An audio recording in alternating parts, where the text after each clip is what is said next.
From NOLA with the Forstalls. This is Chats with Chip. One-on-one conversations with my father, mentor, and hero, Chip Forstall. He's an attorney and a lover of all things New Orleans, here to share his expertise and opinions with you. What's up, New Orleans? Welcome to the podcast. I am your host, Jonathan Forstall, and today's segment of Chats with Chip, today we're going to be talking about leading without ego and what that kind of means, in the power of silence, running a business. We have that leadership role. And so when I say the phrase leading without ego, what does that mean to you? Leading without ego is pretty simple and stuff, is that you got to be willing to do what everybody else has to do. The story I tell, which you've heard and everybody in the office has heard at least once a year for the last 50 years, not 50 years, but 30 years. We have cleanup day twice a year. And the cleanup day is an opportunity for everybody. We clean the entire office. I mean, we clean everything. The paperwork, the top of the cabinets, everything. Because I really like little OCD and I like everything just so. Orderly and clean. Yeah. And for about 20 years and stuff, my job was to clean all the baseboards. And the reason I cleaned the baseboards was to let everybody know that if I'm willing to clean the baseboards and stuff, everybody else has got to be willing to do whatever else has to be done to get the job. Baseboards, nobody wanted to do. Nobody wanted to do it because you had to bend over, you had to go on your knees, and then the whole office and stuff. So I'd clean all the baseboards. Right. And again, the purpose of that was to let everybody know that I'm willing to do whatever it takes to get the job done. In fact, we just had an interview today with a possible new employee, and that's one of the things I stressed and stuff is that on the first page of our office manual and stuff is you will be fired if you ever say it's not my job. The way I look at it and stuff is everybody's job in the office is to make the office work. And to do that, you have to leave your egos at the door. We just had this conversation with this young lady and stuff, and I said, the lawyers don't talk down to the secretaries don't talk down to the clients. No, I mean, it's just, you got to leave your ego at the door, and you got to leave it, and you got to be willing to do whatever it takes to get the job done. And there's no really better way to say that. When I was younger, now I've been practicing law 46 years. When I went for the first guys who I practiced law with, shared space with, I remember incidents of where they would talk bad about their clients, like dirty, whatever. And I never could understand that, how they would do that. And they would talk down to their secretaries. And I wasn't brought up that way. My daddy was progressive for the time. And, nobody's better than anybody else. I go back to my history growing up, which I know I taught you because that's the way I believe and I think. So it goes back a long ways. And it's kind of how I built my practice and stuff because I look at my clients as not, you're lucky to get me. I'm looking at my clients as I'm lucky to get you as a client.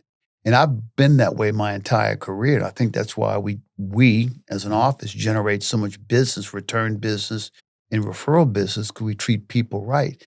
So it's not just leading with no ego, it's living your life with no ego. So when people have this, egotistical concept, whatever, is that like something that is coming from childhood? Like a lot of people might not even know they have this high ego, and how do That's an interesting question. I'm not sure. I mean, like all these.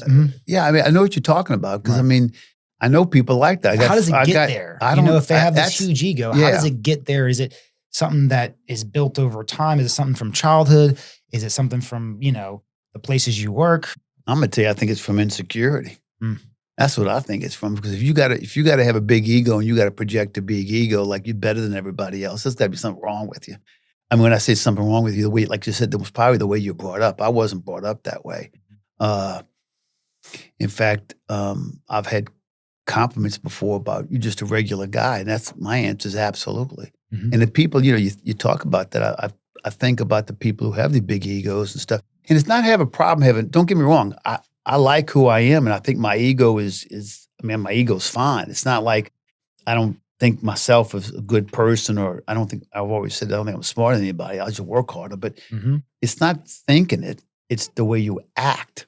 Right. And the people that you're asking about is the people who act. And I think anybody who acts that way, my opinion, I'm not a psychologist, my opinion, people who act that way have a problem because they feel insecure and they have to project this ego on other people that they're better than them and stuff. And that's So that they feel better about themselves. themselves. Exactly. Yeah. So the people, I'm just thinking the people that I know like that, those probably were when they were growing up, were not, I hate to say loved as much or treated the way their parents did, where their parents Those treated values, them. Yeah, the values and stuff. Because, I've told you the story before. One of the times that I left my mom after bringing her food for lunch, and she says, "Oh, you treat me so good. I mean, why do you treat me so good?" And I said, "Oh, Mama, because I love you." Then I left. I turned around and came back. I said, "Mama, it's not the fact that I love you so much. It's that you taught me what unconditional love is." Mhm. And that's why I appreciated my mom. But it goes back down to having ego issues and stuff. I always felt extremely loved by my parents. Do you also think it comes down to like when if someone's building a business or doing something and they have had some success that they're like, yeah, I'm the man and I've done this and I've done that. And the way you do it is wrong. The way I do it is right. Like, is there, you know what I'm saying? Like, is there something that develops from a short-term success or, I think it goes. I think into, you was probably right. It goes back to insecurities and Mhm. stuff. And I've like since you've been growing up, I've said this to you, and I've said this when you came into the business and stuff. We didn't do this by ourselves. Mhm. We did this with all these people that surround us and stuff. And that's Very why true. 37 years, 36 years, 26 years, 25 years, all these people who've been here for that long and stuff. Mhm. These are my employees and my family. Right. And, it's if anybody says I did it, let me tell you something. They didn't. And you got to be aware of those people, scary of those Right. people, because they didn't do it. Nobody does anything by themselves. Right. Nobody, unless you're a concert pianist. But you can't even say that because somebody had to train Had to them. help Somebody you, had to yeah. help them and support them and stuff. So Very true. anybody who says me, I, Hmm. stay away from them and Very stuff. true. I'm talking about stay away, not just as a boss, as an attorney, as a Human, friend. yeah. You don't need people like that. You want Yeah. people to say we, us, we did it stuff. All of us did it stuff. That's what you want to say. That's why I give so much praise to my employees and stuff, because without them, I wouldn't be here. I wouldn't be. You can't do it by yourself. You can't. It's almost impossible to be. I'm trying to think of, who you could be to be just by, even if you're an artist who has Leonardo da Vinci, he had a wife or he had help servants or wherever he had other people help him and stuff. Right. You can't do it by yourself. Right. It's impossible. That's what we teach to our employees is that we're all a team, right? Big And that team. right. Attorneys don't talk down to, they're not above. Nope. It's all, we're all They humans. may be educated, a little more educated. They may make a little bit more money, but I guarantee you, they get up in the morning. As I used to say, they put their pants one leg on at a time and stuff. I don't know if anybody puts We're all both. human. Yeah. We were all. When you come down to it, we're all the same. Yep. We just are. Yep. But I think that goes back down to the way we practice law, It does, the way we yeah. treat our clients and stuff. We don't. Again, this morning I told the lady, I said, let me ask you something. I said, well, let me tell you something. I said, we do not talk down to clients. The only person in this office who can yell at a client is me. Not even you yet. Mhm. It's just me. That's because I don't want anybody doing that to my clients. I don't care how much they aggravate you, because there's certain people who are aggravating. Yeah, But for sure. But you got to treat people right. For sure. For sure. So let's ask this question. Why is leadership more about listening than talking? What the Oh. importance of listening is? As my son reminded me this morning, because I didn't do it this morning properly, but I knew what the reason is. There was a reason. There's a reason. There was a I reason. wanted to. I liked this girl. I Yeah. I really liked this girl, so I Yeah. didn't have to hear from her. But the reason listening at the end of the conversation with her, I told her how important listening is. People want to be heard. People want to be heard. People want to be heard. Absolutely. You and me both have the same problem. We want to fix everything. Yes, we do. That's one of the reasons I think we do well in our job. It's because we like helping, we like fixing.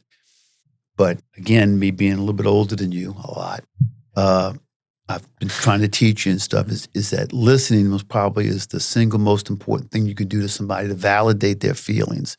And not to just hear them, but to listen. And listen means you understand, or you try to understand where they come from. And I told you this morning, I'm reading a book. 72 years old, but I'm still trying to learn. And the book's all about empathy and how important empathy is. And empathy comes from listening, not hearing, but listening, right?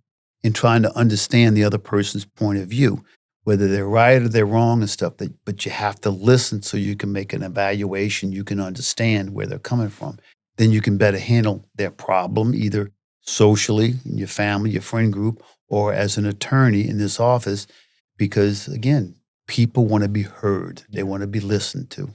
Yeah. So what about when to talk versus when to listen? When we're in that leadership role, and I toy with this a lot because there's sometimes as a leader, as a business owner, as a leader, we have to give direction, but in indicating and, identifying those times when we really just need to listen.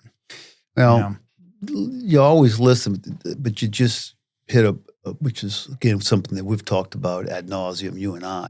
At some point in time, somebody has to make the decision. Yeah. Somebody has to be the leader because, they just do, because somebody's got to make the decision and somebody's got to be responsible for the decision. And that's where we're going. You and I are going, because right now I have the final say so. I call it veto power. I have the final say so because no matter what, my name's on the door. But as time goes by, I'm turning over things to you so you can make the final decision. But somebody's got to lead. But before you lead, or when you do lead, that's what we talked about. It's important to listen to their points of view and to explain. And again, I had an ex-partner of mine who, just said, they just have to listen because you're the boss and stuff. And I never believed in that. I always believed that you have to get people's input. You have to get buy-in. And when you get the buy-in, you get the buy-in by listening. You listen, but again, and I tell them, I said, look, I heard you.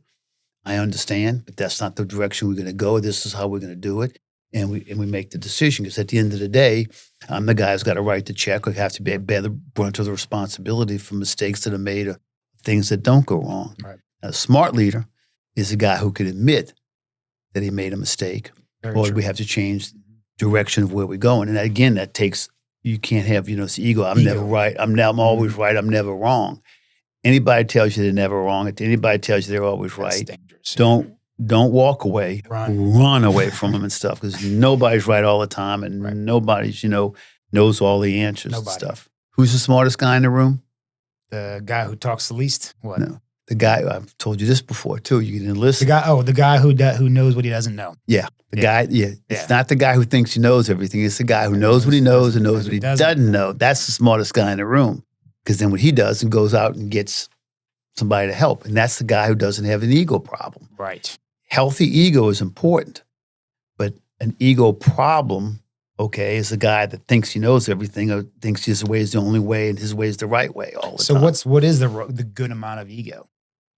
Self-confidence. You have to have self-confidence that when you make the decision, you listen, you rationalize, and you make the decision and you move forward. A lot of people don't like to make decisions. You'd be surprised how many people just don't want the responsibility. Right. They don't want to fall back on them or whatever the case may be.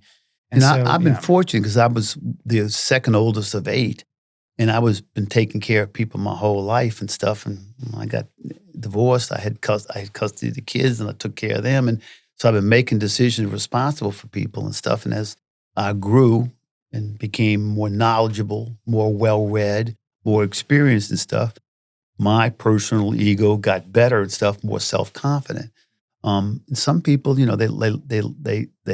confident. They just don't like to make decisions. They don't want the responsibility. And I was kind of surprised because to me it was always something natural. I wanted to be responsible. Me too. I think it's either I was born with it or you instilled it in me.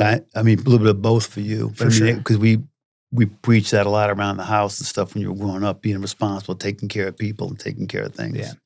You think it's important for parents to kind of instill that in their children? There's no doubt about it. Yeah. No doubt about it. Empathy. Have empathy and stuff. I teach that every day to my girls and stuff, and to you, empathy and then being responsible and stuff. If you make a mistake, own it. Mm-hmm. Own it, fix it. Own it and fix it. My baby granddaughter has a problem with that. It's always somebody else's fault. Sometimes I just got to point her right in the head and say, no, it's your fault. You're responsible. Take responsibility. Well, let's move on to the next question. Does good leadership mean having all the answers? No. In fact, good leadership is the guy who knows what he knows and knows what he doesn't know. Right. I truly believe that the collective, our office, Team, a yeah. team, if you give them a problem, that's much better than one person making that decision. Because I'll be the first person to tell you, I don't have all the answers. 46 years, 30,000 accidents. Do I think I know it all? No. I think I know a lot? Yeah. Do I think I know made a lot of mistakes and tried to learn from them? Yes. But the team, that's why we do run the office the way we run the office and stuff. We have meetings and stuff. Your big case meetings and stuff. Y'all sit down and talk about it. And you have, 5, 6 people in the room at the time, and y'all talk about things, and y'all come up you put out problems, you discuss things, and then you make a decision. Right. As a team. And I think it's important too that, if you think about it, where if you're the leader, if you're the boss, the manager, whatever, and you are not getting a team collaboration, then you're only going to be as good as what you know or what you can achieve. As opposed to if you get everybody and collective knowledge, collectively, you're going to be so much farther than if you were just holding down to what you know, this is my way, the highway. So that's the ego problem. It's an ego That's problem. the ego problem. That's right. You just hit the nail right on the head. Mm-hmm. That's the ego problem, thinking you know it all. Yeah.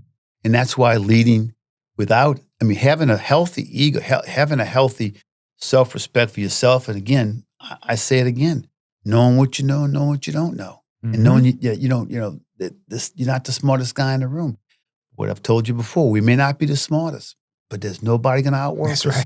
That's right. And I've drilled that into you 100 times. That's right. So they, I know you said that it's, the smartest person that's not the smartest person, but what you said the smartest person in the room is the person who knows what he knows and knows what he doesn't know. So sometimes I've also heard a quote that some of the most respected people in the room are usually those who stay quiet and listen. Why is that?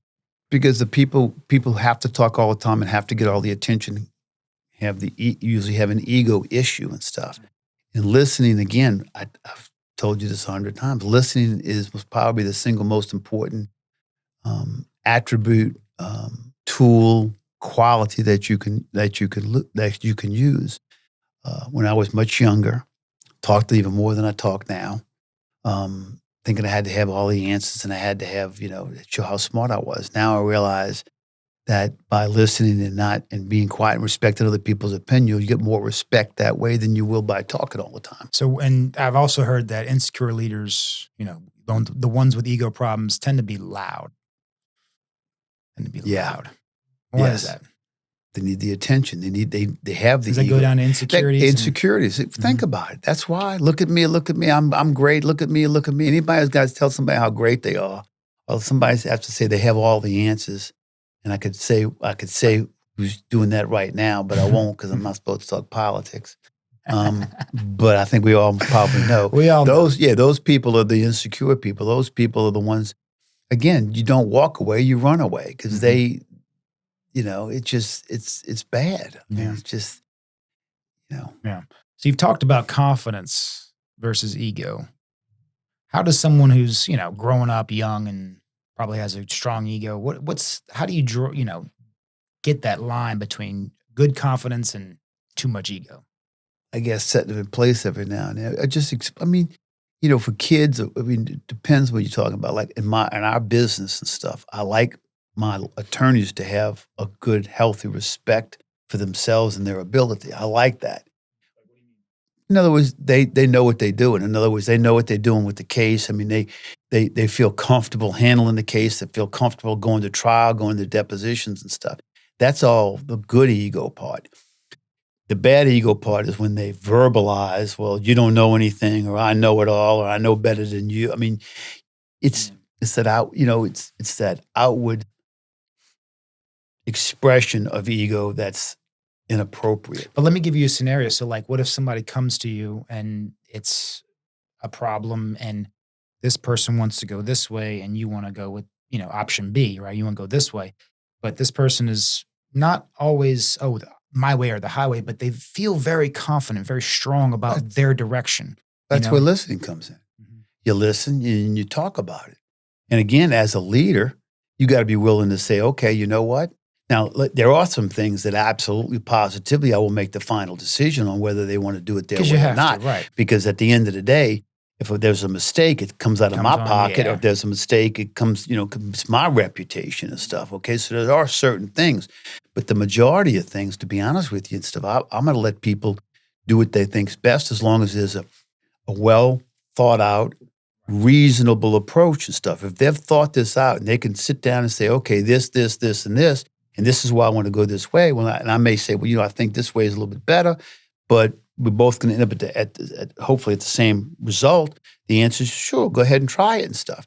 And then you let them try it. If it works out, works out. If it doesn't work out, then you say, okay, this didn't work out. Let me tell you what I would have done different. But that's where leadership comes in.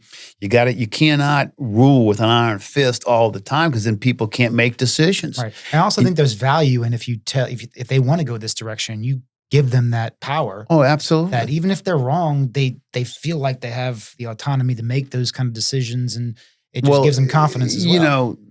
Again, you can end up at the same spot in 10 different ways. I used to say one of my best qualities is I can figure out 10 ways to skin a cat. I mean, I can figure out 10 different ways to go and stuff. So that's one of the things I tell people. There's not just one way. Perfect example, though, prescription, which is, for y'all, those statute of limitations and stuff. There's only one way to do that. You got to protect it and stuff, and there's certain rules that we have, and you have to follow those rules no matter what. Right. But how you take a deposition, or how you try a case, that's that personality. Some people are very cautious. Some people are more outspoken and lively and stuff. I mean, everybody's got their different styles. You end up at the trial being tried properly. That's all good. But certain things, but those certain things that have to be done are not as many as you think. So my answer always is I encourage people to think. I don't want to make all the decisions and stuff, because I want people to have the independent thought. One of the discussions that we had as growing up and stuff, especially with my grandkids now, is I got to let them make decisions and make mistakes so they learn, which is hard because you hate to see your child, but you have to do that. You have to let them learn. Yeah. That's sometimes tough. It is tough. Because you want to And sometimes it's tough for the employees and stuff. You want to do it your way, try it. It didn't quite turn out the way you wanted it to turn out and stuff. And, we have to redo it, or we have to fix it or something, but you have to learn. And as long as they're learning, it's okay. Right. I tell it when people start, I said, you're going to make mistakes. I said, as long as you learn from your mistakes, I don't have a problem. If you keep taking the same mistake over and over, that means you just don't care. Right. Okay. Right. So how can ego damage a business or a family or a friendship? Or there's how many ways there are on Sunday? One of the examples is clients and stuff. If you talk down to a client, I'm going to tell you right now, and that's your ego. Well, you got to do it my way. And there's ways to say things without, making the client feel. Communication. Making the client feel little. Because, people with ego problems, they want to make everybody else feel little, like I'm the superior and stuff. That's where that comes into play. So if you have an ego problem and you talk down to your employees, you talk down to people, you lose. As soon as you start talking down to people, you lose. They may do what you want them to do, but you lose that relationship. And what is our business built on? Relationships. What is life built upon? Yes. Relationships. Especially in New Orleans. Yeah, well, yeah, especially in New Orleans. Right? Yeah, but you can't tell your wife, you got to go do this and stuff, and then expect her to be loving and caring and stuff. Because she's gonna be looking at you like, your mind. Everything's relation. Everything's relation with the doctor. With the checkout person at the grocery store. How much does it cost you to smile at them and to be pleasant? Nothing. And does it make a difference? Yeah, it makes their day better. They remember you. They're going to be nicer to you. So with ego, people who have egos, they got friends of mine. They go to a restaurant. They just talk to the waitress like, I want this, or I need this. No, thank you. And I'm like, dude, can you just say please? How hard is it? I got to tell you, you know who I'm talking about. I see you do it. Can you just say please? That's, simple. Simple. And it's easy. And it makes, and again, it just, whatever. It changes the whole. Dynamics of everything and stuff. And people, you have to respect people. And people with big egos don't respect other people. Think about it. You think about the people that who got big ego problems. They don't respect other people. Other people are minions, and they're below them, and they're there to serve them and all that. That's just BS, man. That's not the way life's supposed to be. Yeah. I hate to say this, be corny, but that's not the way Jesus talks. And all my Jewish friends and stuff, he was, it's not way, it's not the way to be. Yeah, absolutely. So what have you learned about not needing, and this is a problem that I had probably early on and still Mhm. toy with, but not needing to win every conversation and why, I can speak to that too. When I was Go your ahead. age, I wanted to win every conversation. I thought I had to win everything and stuff. And winning the idea of winning is beating somebody else. What I learned and I learned this again, the help of my father, but I learned this through life and stuff, is that there's different opinions and people can be different and everybody doesn't have to be the same. So the answer is and stuff is that, now whether you want to argue about whether they really landed a man on the moon or not and stuff. Mhm. And I had somebody who was a masseuse who thought the world was flat. Okay, well, I got to be honest with you and stuff. I didn't argue with her because I didn't want to be bothered. Right. Okay, I can see that. so winning an argument. Now, if we want to talk about something that's real, what's wrong with the saints and stuff. I mean, we can argue and stuff, and I have my opinion. You have your opinion. I guess it just comes back down to respecting other people's opinions. But facts, real facts. If you don't want to realize what real facts are and stuff, I don't want to argue with you because I think You're you're not stupid. gonna listen, right. Yeah. Facts are the It's like you're facts. talking Now to a again, wall. this is part of the problem of being a lawyer True. because I told my wife we don't fight because all I want to talk about is facts. Facts, She wants right. to talk about feelings. And I said, I can't talk about feelings because feelings are feelings. That's your feelings. I can't tell you your feelings are wrong or right. They're your feelings. If you want to talk facts, we can have a discussion. But facts are facts. That's one of the problems that we as lawyers have. Whether you're a woman lawyer, man lawyer, doesn't matter, baby lawyer, old lawyer. We're taught through law school you deal with facts. Yes. And So, it's like instilled in you. That's what law school teaches you. It Teaches you. teaches you how to think and how to process. And when you go to Mhm. trial, the defendant's got their set of facts. We have our set of facts, and a jury or a judge Yes. decides whose facts you believe. Every argument's like a little mini trial. Yeah. So that's, All right. So last question today.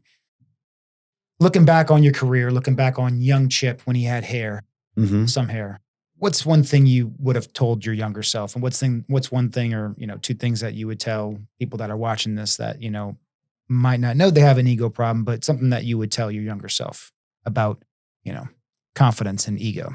That's an interesting question. What would I tell myself? I would tell myself you didn't have to win every argument. You don't have to know everything. You don't have to have answers for everything. Because back in the day, I thought I had to be involved in every conversation, and I thought I had to be, to show people how smart I was and stuff. And that you don't have to. It comes. But that's youth. That's youth. That's just Yeah. youth. I think that's Because as I said, Mhm. 42 years, I don't have anything. I have nothing else to prove to anybody anymore. I've made it. I'm here. Yeah. I'm happy with myself. I can look myself in the mirror. I've done the right thing in my life. There's a couple of things I would do differently and stuff. With my children, with not working so hard, taking more time off when I was younger. But I like who I am, and I consider that a healthy ego. So when I look myself in the mirror, I'm happy who I am. I'm happy where I am now. And not one thing that But- you would change, but like if you could look through a portal and see, 30-year-old Chip and say, hey, I would say you don't have to talk so much. I talked a lot more. I know you think I talk a lot now, but I used to talk you a do lot talk more. a lot. I do talk a lot. But when I go home, I don't talk. But I do talk a lot. But I would say listen better. Listen more and listen better. Mm. I used to think hearing is listening. Hearing's Okay. not listening. Hearing's not listening. Hearing's not listening. Listening is just trying to have empathy and understanding of what the person's saying. And I didn't do that well enough back then. I just didn't have the patience and stuff. I was ambitious. I had twice the energy I had. It was like in fact, I had the story I tell was at one time the people who managed my property came over and thought I was on cocaine because I was always like this. And I said, no, I've never done That's drugs. just I've never natural. done drugs in my whole life. And they said, well, you like this all the time? And I said, yeah. He goes, man, we thought you were on drugs. So I've calmed down over the Yes. years and stuff. But Still high- that's basically, yeah. And I think, one thing that Listening. I've taken that from you is I listen, I actively listen when someone's talking to me, and anybody that knows me can attest to this, that I'm not on my phone or what you're saying. I'm Right. not doing this. I am locked in. I'm listening. because I want to hear what you're saying and I want to process it and I want to, you know, just focus on that. And that's something that you've taught me. Yeah. And so I think that's something that is very important. Is listening We- is so important that people don't realize it. Yeah. I had a friend of mine, we'd go to lunch, or dinner together and stuff, and I didn't see him often enough. And one time he pulled out his computer and turned it on, and we were sitting there. He had his phone right there, and he was notorious for, I said, I won't say his name, but you know who he is. I said, dude, close the computer, put the phone on, I'm leaving. I said, I came here to be with you, okay? With the kids in the evening, we eat dinner together, no phones, no TV. You know, we have to, and we try to actively listen. Now sometimes they babble on and stuff. My wife's better at it than I am. But, yeah. She is good. Well, that just about rounds us out for today. I'm hungry. Let's go get some lunch. Yep. So, but if you received anything good from this podcast, whether it's this segment, the other segment, drop us a 5-star review. Helps us with growing our podcast. So check in next time. Thanks for tuning in. From NOLA with the Forstalls is presented by Jonathan and Chip Forstall. Executive producer, Mona Lisa Johnson, Sierra Media Productions. Host, Jonathan Forstall. Casting director, Jonathan Thomas, Ascension Branding and Marketing. Post-production editor and voiceover talent, Matt Palowski, Redline Studios in New York City. Produced by Ascension Branding and Marketing and Sierra Media Productions. Thanks for listening.